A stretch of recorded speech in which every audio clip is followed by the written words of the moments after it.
Hello everyone, welcome to my channel. It's Kim here, and today is Thrifty Canucks, Thrifty Thursday, and I have so many fun things to show you.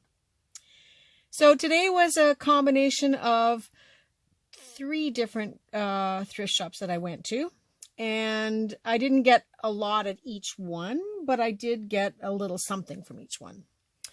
So the first thing I'm going to show you is I picked up all of these wooden blocks. And I haven't shown you this before, but I have done a lot of collages with wooden blocks. And usually what I do is I'll have to do one day to show you, but usually I work with about 6, maybe 9 blocks. Let's work with 9 today. I'll just show you quickly with 9. And it can be the little ones or the big ones, but I try to I work with all the same size, whatever I'm doing. So what I will do is I would sand all of these blocks on all 6 sides, just enough to get them a little roughed up and get that sheen off of them, because some of them have varnish on top. And I just take a piece of sandpaper flat on the table, sandy side up, and I just take my hand and I sand on all sides. You can use a belt sander if you have one or if your husband has one. But once I've got all 6 sides finished, I make a collage on the whole front of it, cutting it into the pieces of the size of the block. And then I glue everything down so you can see my picture, but it's on the 9 different block pieces. And then I pick all the blocks up and I scramble them around so that I have 9 more blank sides, and I do it again. And then I scramble them again until I've got all 6 sides covered with a collage that's cut up into the block pieces. So what it becomes is a 6-sided puzzle. But I do it with art collage, and I have one, but I don't think I've unpacked it yet. But I used to do them all the time, and it becomes a 6-sided collage puzzle, and it's just artsy, something for in your room. But you don't have to necessarily do a whole collage. You can cover each one of these individually and have words of inspiration, or spell out things like creativity or art, and have it displayed on your counter or desk. But that's why I buy the blocks. And I will do a tutorial or something on this, maybe a little, down the road. I've got so many things planned. But I just thought I'd share that with you so that if you do see wooden blocks, it's a fun thing to cover and redo and repurpose. And so that was my thing to pick up this week. And I think I paid $4 for the whole box. And I have enough different size blocks to do maybe 3 or 4 puzzles. So that's something I will do later on. And when I do, I will be sure to show you what it is I'm working on so that you can actually see the finished product. I used to do these years and years ago and sell them, and they always went really well. And then people would put them on their desk or in their office, and sometimes you just have 5 minutes and you want to play around, and you just toss the puzzle pieces around and redo the puzzle, or make a new display of pictures. So that's my little spiel on that. And then I found, and now this came from 2 different locations, but I found little fabric gloves, and these are just fun to use for art purposes, to tie on something, like to do the front of a journal with a pair of gloves on it, or to decorate with it otherwise. And I just picked them up because I like them. This is a pair of leather gloves, but I see now that the colors don't even match. So I don't know what I'll do with these at this point. But then I found a cute little children's gloves, and I'll just hang on to them till I'm ready to decorate. They also make, like, this would make a really nice Christmas decoration to tie up and fill with potpourri or something, and have on the as a Christmas decoration with maybe some poinsettias. So I just kind of pick them up, and then when I want to do something, I've got something to create with. So again, another on the side project, and when I am working on them, I will certainly give you some ideas. And so when you see these, just pick them up. Like I paid 99 cents for these. I'm sure I've bought them for 25 cents before in the past. But yeah, they're just fun to decorate with. Now this was at another thrift shop, and this is a sheer curtain. But what I liked about this is it has, I hope you can see, it has monkeys on it and some leaves. There are elephants. I hope that's clear. And there are some palm trees itself. So this, all I'm going to do with this sheet is cut out kind of a larger square so that I have some appliques that I can use. And then the rest of the sheer material will go in my bin for doing snippets and clusters or snippet rolls or something. But yeah, so I just want to cut out these images for art purposes and for doing maybe some slow stitching or to put onto a snippet roll after I've made it, depending on what I'm creating. But I really liked the elephants, and so that was my main focus there. So that will get cut up along with all the rest of it will get reused and repurposed in other fabric projects. I'm going to do that today, I think. So this next one was $2. And it's 2 rolls of this plastic silver ribbon. And okay, this is taped, I think. I'm just going to cut it here. So there's 2 rolls of this plastic ribbon. One is still on the roll, which I'll take it off. It's a brand new roll. And then I have a roll of felt. And felt, we can never have enough felt for different projects. This would work great for needle books or to use as a base for something or to die cut. Lots of uses for that. And this, oh, there's a few pieces here. I guess they had used it for a project and then it didn't quite work the way they wanted, maybe. Yeah, it looks like it's hot glued together. Well, that's easy enough to take apart. But when you're using this stuff for journals, I like to use it in small little pieces. And I will put these on clusters too. But this is, because it's plastic, it's got that plastic base to it. Or they're all fused together. The threads are fused together inside. So you can take your scissors and cut these into strips. And you sure get a lot for your money because it's $2 for a roll and there's almost 2 meters, so it's 6 feet. Well, if you cut all of this into thin strips and use it as embellishments on your projects, you get a lot. Like there's just one little row that would be really pretty on a project. You can use this to decorate the side of a page. Or as embellishments on other little snippets and bits. Lots of use for this. And because it's fused together, you can actually even do a running stitch or like a slip stitch if you want to stitch it on. If you want to stitch it on your slow stitch projects, very easy to do.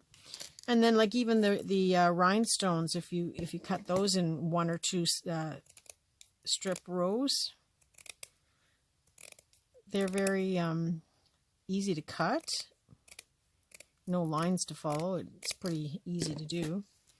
And this in itself would be nice. Wouldn't that be pretty on a page just like that? Very easy to use. In fact, you could almost say you can use it like a washi tape, like a faux washi, and just probably could get away with a double-sided tape to put it down, but I don't know. I would probably hot glue it down or stitch it down depending on what I'm doing. Now in this case, if you have a pretty good sewing machine that will feed this through, you can probably do a sewing machine stitch down the center, but you'd have to be very careful. Definitely very, very careful, or do it sort of slowly by hand. But if that's the case, then I'm just going to pull out a needle and thread and do it as it is. But yeah, very effective, and you get lots of pieces for what you would pay for a roll, and depending on how long you want is how you can cut it. So I hope that makes sense and is something you might consider using. Most of the dollar stores have these. I think Dollarama and our Canadian dollar store definitely have them, and I'm sure you have them in the States too. And yeah, so there's pretty much 2 rolls here, and these were originally $2 each, so I paid $2 for the package. So that's $4 and probably $1 for the felt, so about $5 worth of material for $2. So it's good.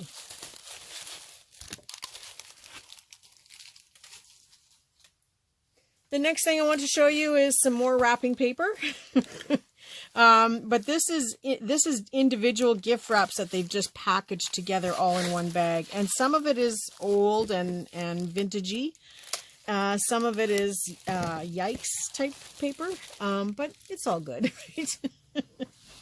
So this first one is Happy Anniversary. These little flowers can all be fussy cut out of here. The colors are really pretty. I think it's something I could use. And it looks like there's 2 sheets here. Yes, 2 sheets. And it's Happy Anniversary. Not that I would ever wrap anything with it, unless it's something that's going out in Happy Mail. So there's that one. And I didn't open these beforehand because I was waiting for you. Oh, this one's pretty. I don't know if you can see the little girls on here. Very 70s style. That is so cute. And I think there's only 1 sheet here, but there's a lot of them to cut out. That would be really cute for different spot elements on a page. The little girl would be cute as well to work with on a page.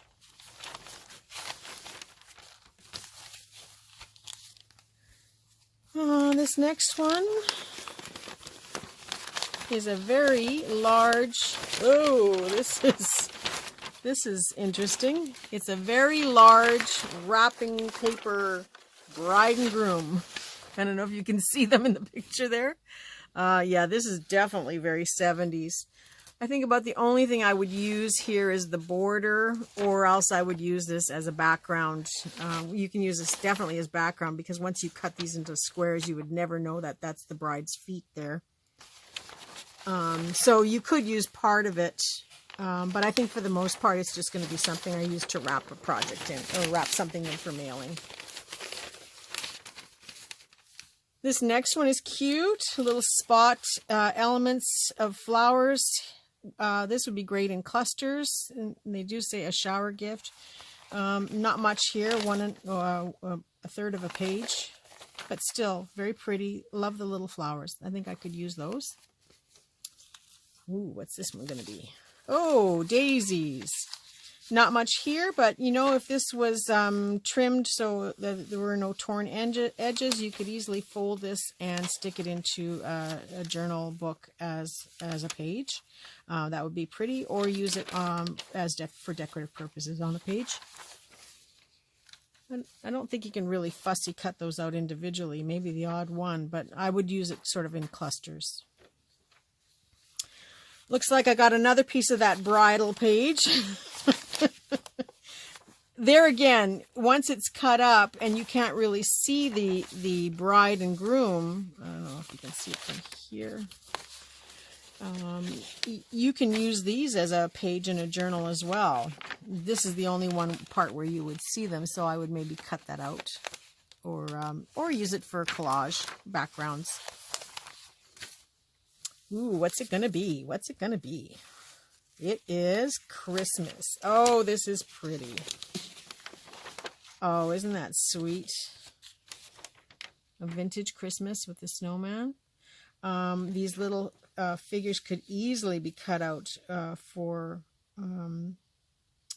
collage, you know, doing some fussy cutting. And then these little birds. So there's a little dog. Really cute paper. I like this. Another Christmas one underneath. And it looks like there's one sheet of this one here. Santa, different poses, going into a Santa sack, checking his list, playing the piano. Really cute. I think this is another one that could easily be fussy cut. The pieces could be fussy cut out to add to your projects. Oh dear, another piece of that bride paper. I guess I'm going to have to cut these up and make them into journal pages. That's probably the easiest way to do it. And that's what I like about this paper. This weight of paper is like a copy paper weight. So if it's a paper that's not your most favorite to maybe cut out images, or it's, you know, just a plain background, you can use these very easily in your journal and just cover up the parts that you don't really like. So yeah, three sets of that. I'll have to make that into journal pages. This one is cute. It's hummingbirds. Oh yeah, that's very pretty. Again, could easily be fussy cut out here. Very spot elements. Very easy to work with. So there's the one with the 2 hummingbirds and then just the flowers by itself. I would definitely use this one. Like it. Okay. Page number 4. This bridal paper. Wasn't expecting that. Okay, so we got another one. And this next one, it's the last one, and it's rainbows. Oh, these are really cute images. I'm going to see if I can hold this up for you to see better. I think you can see them better. So I could see fussing cutting these out into individual little pieces for spots. It looks like this is, they've got an umbrella and they're looking over the village. There's a little person walking in the rain with a cat. And then 2 little girls together. And then 2 people under the umbrella. So that's cute. I think this one would be fun to fussy cut and cut into pieces. So this next one, now that cost, I think that whole package, here we go, it was 50 cents for the whole package. So I will definitely get use out of that. And the bridal pages will definitely be cut into pieces to go in journals. This next one was $1 at another thrift shop. And it is just a continuous strip of this fabric. I don't know how long it is, but there's quite a bit here. So I imagine there's probably about 5 yards at least. At least that much. Just going to trim that away. And it's a very pretty floral neutral pattern. I think with this one, I could either use it as a base for a snippet roll, although it would be a shame to cover it all up. So I might just tear it down the center and make strips and use it for shabby ribbons. Because the fabric isn't finished on either side, it will fray nicely and make the ribbons quite shabby. So that's a very good possibility of what I would do with this. Probably in maybe 2 or 3, I think 2 or 3 widths. Maybe like one that's about 1 inch, and then you can always tear after if you like. So I would probably make, I think I would just tear it in half, and then this way if I want a 1 inch wide one, I can just tear it again a second time. So I think it'll just get cut in half. But yeah, really nice rib for shabby ribbons. I'm definitely going to do that. Love it. And then I saved this one for the last, but I do have something else to show you. And this was $2, and it's all different types of receipt books. So I'm just going to have a quick peek. I'm hoping that there's some that are used in this book, but they might all be new. I don't know.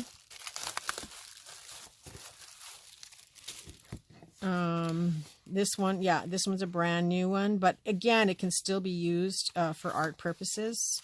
It comes with the one page, and then the second page is the carbon copy and in red. So yeah, this can be used in journals.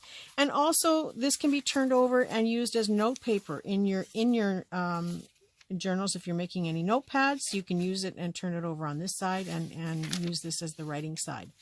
So lots of material here. This one, I guess they've taken out all the good stuff. Looks like it must have had a carbon sheet at one time. But again, this is, it's got a nice yellowy coloring to it. So this will be really nice to make notebooks to put in journals. I was hoping to get some that had some old receipts on it. This one is blue. Looks like it's blue with yellow. Yes, blue and yellow. And this must be a carbonless. Oh, maybe it's not. Maybe it has a carbon. No, I don't see a carbon. It must be carbonless.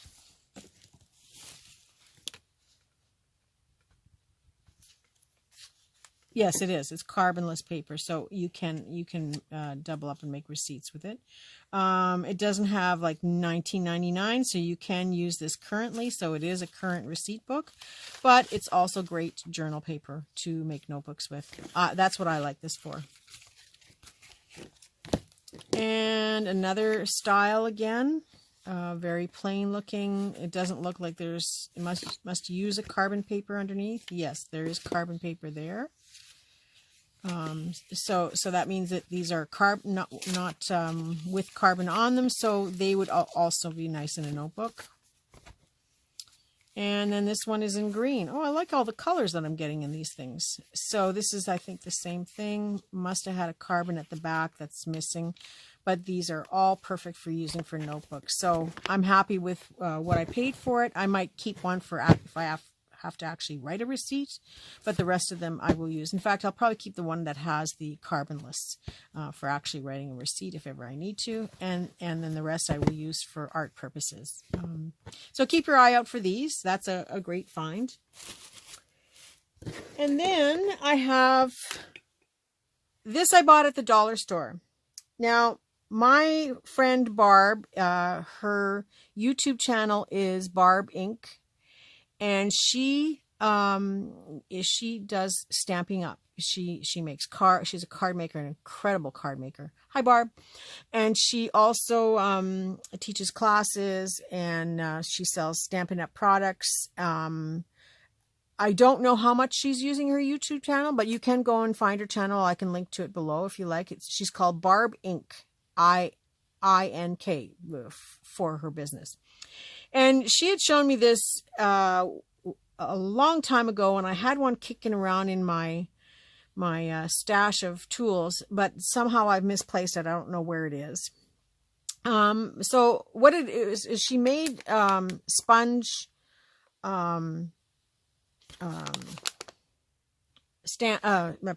pads for doing your distressing. You know how we have like those little ink distressors? I don't know where mine is on the table. But I have one of these little finger ones, so you know what I mean. Just for doing the edges of your papers and stuff to make them look aged. But she had made some out of some regular dish sponges that she had, and put a little cute little piece of paper around the side of it so that you can use it for your distressing. And I was at the dollar store, and I was looking for sponges, and I hadn't quite got to the sponge aisle yet. But then I found these cosmetic wedges, and they're $1.75 for the package. And there's 20 in the package. And so I'm sure you've seen these before. They're cosmetic ones. They're not the ones you put in between your toes, although I'm sure the ones between your toes when you're painting your toenails would be the same kind of idea. It's a soft sponge. And all she did was she took, you know, a small piece of cardstock.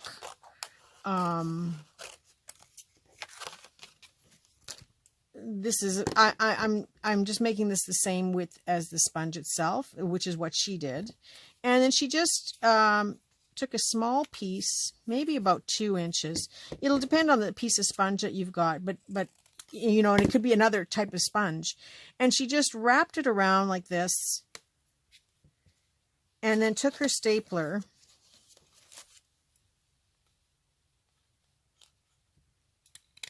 and stapled it. So what this does is it gives you a handle to hold on to, and I actually already made one. It gives you a handle to hold on to, and then you dab it into your sponges, or into your ink the same way you would use a distresser.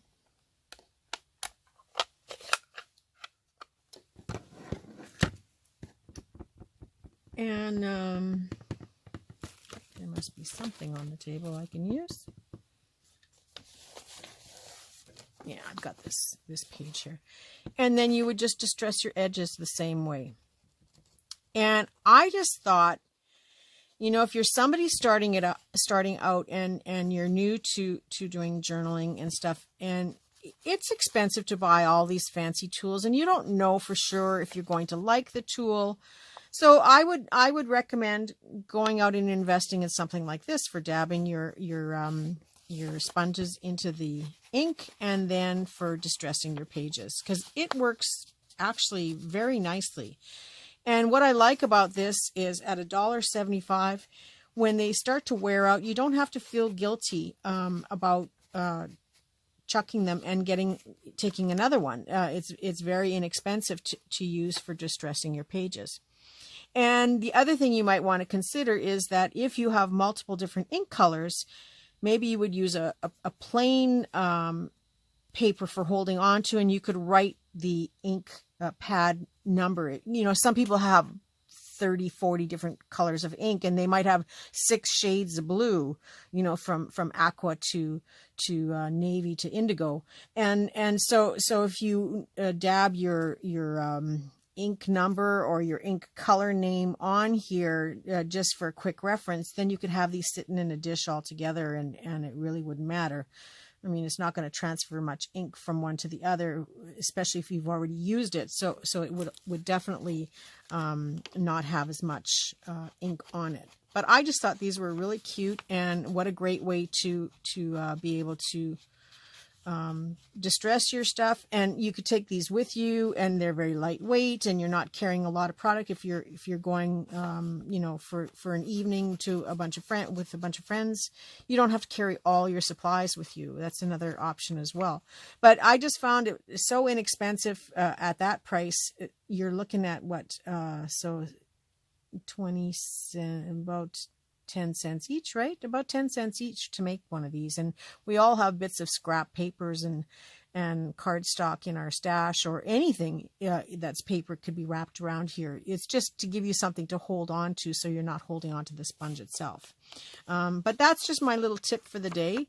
And you know, some of you have all the different distressing tools, but those of you that are just starting out, this might be another option for you. So very inexpensive. Run to the dollar store and pick some up if you don't have something. So that's it for my video today. I will be back on Friday with Follow-Up Friday to show you a few things that I've done for the week, and to fill you in on the Monday class that'll be starting with doing the hardcover journal. But that, again, I will talk about on Friday. So that's it for my video today. I hope it was gave you some kind of information and something different that you haven't seen before. And I wish you all a very creative day and a creative week. And I look forward to talking to you all soon. Bye for now.